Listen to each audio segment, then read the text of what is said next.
इस पर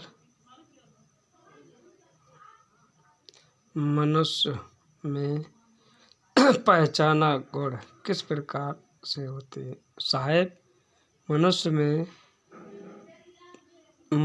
में यह नाना गुण किस प्रकार के होते हैं?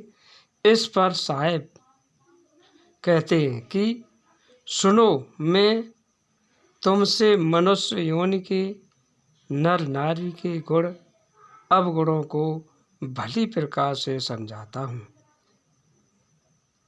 किस कारण से मनुष्य ज्ञानी और अज्ञानी भाव वाला होता है, वह सब तुम्हें सुनाता हूँ।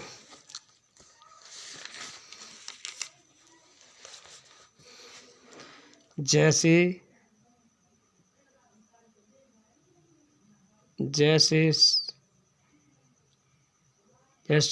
शेर, सांप, कुत्ता, कौआ, सूअर आदि।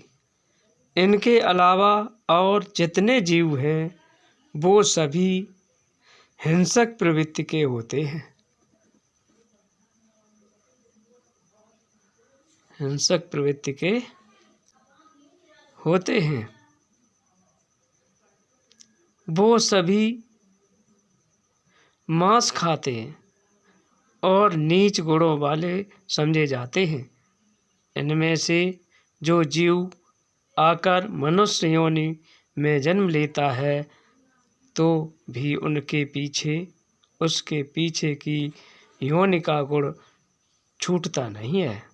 मनुष्य को अब यह जो मानव योनि जो प्राप्त हुई है उसको पर उसके पिछले कर्मों का प्रभाव बना रहता है। इसलिए यह मनुष्य देह पाकर भी वह अपने पूर्व जन्म के उनके अनुसार मनुष्य देह में रहता है। ऐसे पशु योनियों से आए जीव नर देह में होते हुए भी पशु के समान ही दिखाई देते हैं। आगे कबीर साहब जी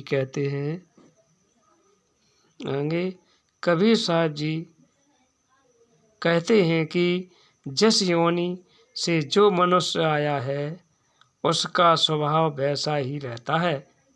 जो दूसरों पर घात करने वाले हिंसक प्रवृत्ति के विषैले स्वभाव के जीव जो होते हैं उनका स्वभाव भी मनुष्य देह में भी ऐसा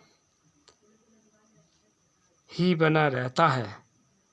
तो यह धर्मदास मनुष्य योनि में जन्म लेकर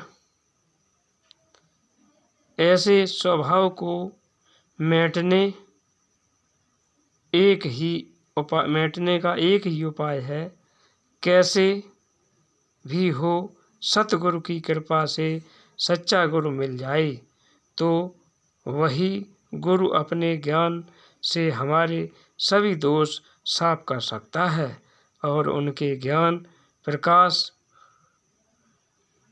हमारा अंतःकरण साफ हो जाता है और हमारी सभी सांसारिक वासनाएं और दोष मिट जाते हैं और हमारे अंदर का अज्ञान उनके ज्ञान की वजह से पूरी तरह से मिट जाता है। उनकी गुरु की शरण में जाने से अनेक ज्ञान से पिछली पशु योनि की जो प्रवृत्ति है वो भी समाप्त हो जाती है, क्योंकि सतगुरु उस जीव को उनके ज्ञान के अनुसार उसके सभी अवगुणों को समाप्त करके अपने जैसा ही बना लेता है, जिससे उस जीव पर से पिछली योनियों का गुण पूरी तरह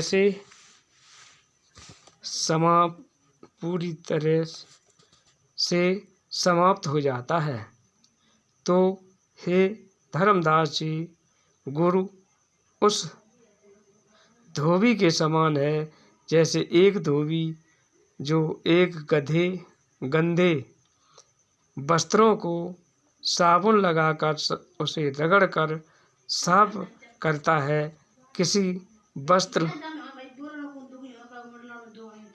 पर थोड़ी मेहनत करनी पड़ती है क्योंकि वह कम गंदा होता है, और किसी वस्त्र पर ज़्यादा मेहनत करनी पड़ती है क्योंकि वह ज़्यादा गंदा होता है। ठीक उसी प्रकार वस्त्रों की तरह ही जीवों का स्वभाव होता है। कोई कोई जीव जिसका स्वभाव दयाशील होता है और वह धर्म में विश्वास करने वाला होता है, वह शीघ्र ही सतगुरु के थोड़े से ही ज्ञान को शीघ्र ग्रहण कर लेता है। कुछ ऐसे भी जीव होते हैं जो पापी, हठी, अधर्मी और सांसारिक विषय वासनाओं में संलिप्त होते हैं। उस पर सतगुरु बार बार ज्ञान के बाणों द्वारा रास्ते पर ले कर आता है। तब धर्मदास जी कहते हैं कि हे साहेब, यह तो आपने कुछ ही योनियों के बारे में बताया है, कृपा करके आप मुझे 4 खाने के जीवों के बारे में भी विस्तार से बताएं, और यह भी बताएं कि जब 4 खाने का जीव मनुष्य योनि में आता है तो उसके क्या लक्षण होते हैं, जिससे यह पता चले कि जीव किस खाने से आया है, ताकि मुझे उनके संपूर्ण ज्ञान प्राप्त हो सके। फिर कबीर साहब जी बोले, मैं तुमसे कोई भी बात गुप्त नहीं रखेंगे, ध्यान से सुनना, यह अगले भाग में सुनाएंगे। लाइक और शेयर सब्सक्राइब अवश्य करें। सतनाम साहिब बंदगी साहिब को